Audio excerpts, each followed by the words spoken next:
जय माता दी दोस्तों। शुभ कार्तिक मास। कार्तिक मास हजारों पुण्य के बराबर पवित्र मास है। इस कहा जाता है कि इस मास में जो भी व्रत हैं, जो भी नियम है, यदि वह अच्छे से और श्रद्धा विश्वास के साथ किया जाता है और पूजन किया जाता है तो कई कई गुना करके पुण्य फल का प्राप्ति होती है। यानी इस माह में यदि आप एकादशी व्रत यानी एकादशी देव उठनी एकादशी के व्रत को यदि आप करते हैं तो हजारों यज्ञों के बराबर पुण्य का फल प्राप्त होता है। जैसा कि हमेशा की तरह देखिए कि 24 एकादशी होती है माह में, और एक शुक्ल पक्ष एक कृष्ण पक्ष, और आपकी जिस बार पुरुषोत्तम मास यानी अधिक मास रहता है तो 26 एकादशी हो जाती है। सभी एकादशियों का अलग अलग और बहुत ही अच्छे से सबका अलग अलग महत्व है। ऐसा कहा जाता है कि एकादशी के दिन पवित्र गंगा नदी में स्नान करे, पूजन करे तो जन्म जन्मांतर के कष्ट मिट जाते हैं, पाप कट जाते हैं। इस प्रकार से दोस्तों, एकादशी तिथि के दिन आप देखिए कि देवोत्थान एकादशी, देव उठनी एकादशी और तुलसी विवाह इस माह में कार्तिक मास में आपकी जो है देव उठनी एकादशी के दिन ही तुलसी माता का विवाह किया जाता है। और एकादशी से लेकर के पूर्णिमा तक में किसी भी दिन आप तुलसी माता का विवाह कर सकते हैं।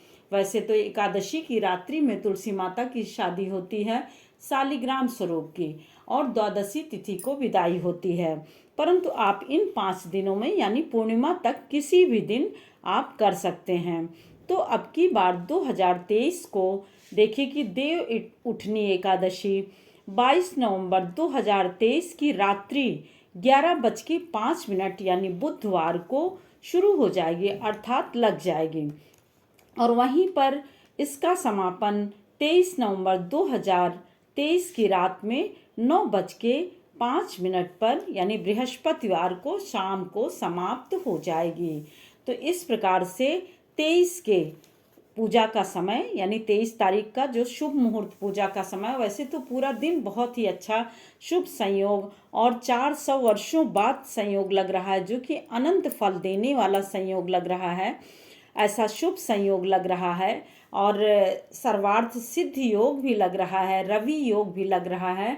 तो बहुत ही शुभ और उत्तम फल देने वाली यह एकादशी है आपकी। इस एकादशी पे यदि आप 23 को व्रत रख रहे हैं, 23 को ही पूरा दिन और रात्रि प्राप्त हो रही, तो 23 तारीख को ही यह व्रत रहा जाएगा, यानी गुरुवार को इस व्रत को किया जाएगा। पूजा का समय शुभ मुहूर्त जो है 7 बजे से लेकर 8 बजे तक है। फिर उसके बाद पूरा दिन भर है तो पूरा दिन भर, परंतु इन शुभ मुहूर्त में यदि किया जाता है तो उसका कई गुना हो करके फल प्राप्त होता है। और रात्रि में 5:30 यानी 5:30 से लेकर के 8:45 तक आपका शुभ मुहूर्त रहेगा। इस प्रकार से देखिए कि तुलसी माता का यदि विवाह आपका किसी कारणवश छूट जाता है तो आप इन 5 दिनों में आप किसी भी दिन कर सकते हैं, अर्थात देव उठनी एकादशी से लेकर के द्वादशी को, और पूर्णिमा पर उनकी विदाई होती है। तो इन 5 दिनों में आप किसी भी दिन तुलसी माता का विवाह कर सकते हैं। जैसा भी आपको उचित लगे, शुभ जिस दिन लगे उसी दिन आप इन 5 दिनों में कर सकते हैं।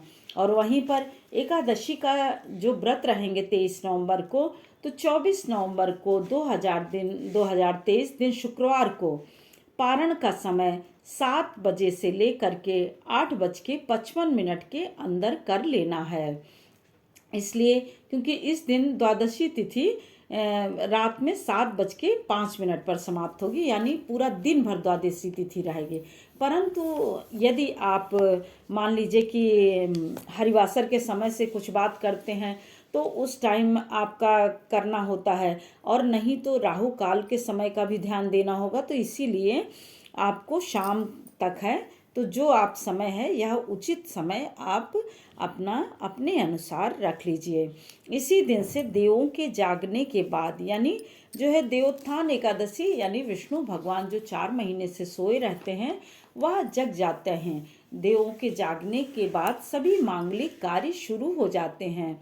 शादी ब्याह मुंडन छेदन यह सब जो है यानी तुलसी विवाह के बाद से ही सारे कार्य शुरू हो जाते हैं। अर्थात सबसे पहले शालिग्राम स्वरूप तुलसी माता और विष्णु भगवान का पूजन किया जाता है, शादी की जाती है, उसके बाद से ही सभी आपके जितने भी मांगलिक कार्य हैं वह शुरू हो जाते हैं।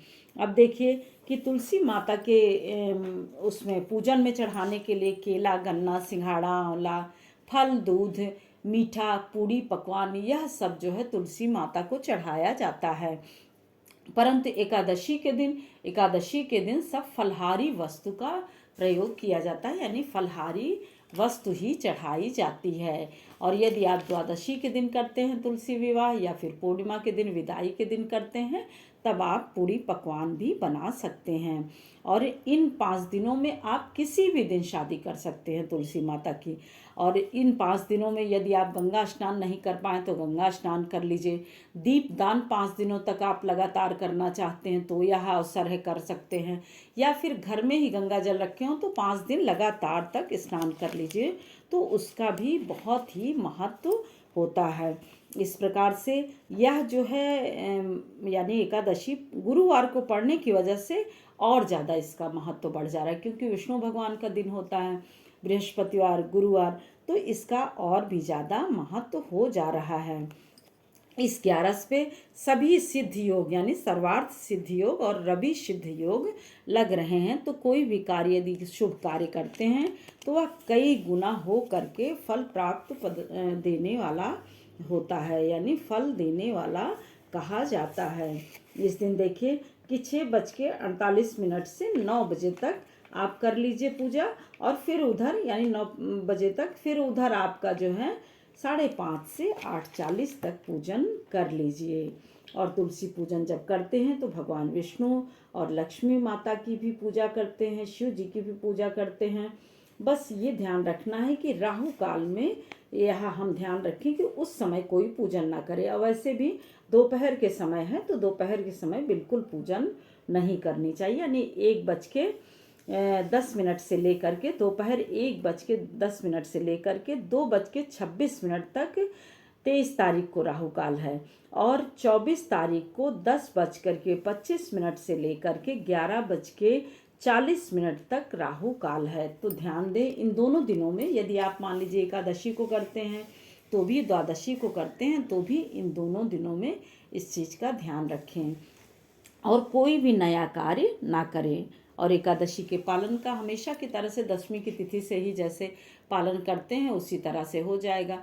और दूसरे दिन स्वच्छ वस्त्र स्नान ध्यान करके एकादशी के दिन उठिए, सूर्योदय यानी होने से पहले उठना पड़ेगा तो सूर्य भगवान को जल चढ़ाइए, उसके बाद फिर अपने तुलसी भगवान की पूजा तुलसी माता की पूजा करिए, अपने मंदिर में आकर के भगवान की पूजा करिए। विष्णु भगवान और तुलसी माता की यदि विवाह कराना है तो वहाँ पर साजो सज्जा के साथ आप विवाह संपन्न कराइए।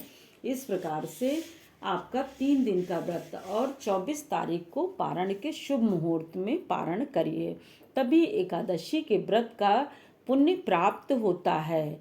जय माता दी दोस्तों, फिर मिलते हैं एक और नए वीडियो के साथ। तब तक के लिए लाइक करिए, सब्सक्राइब करिए और बेल बटन ज़रूर प्रेस करिए जिससे कि नोटिफिकेशन सबसे पहले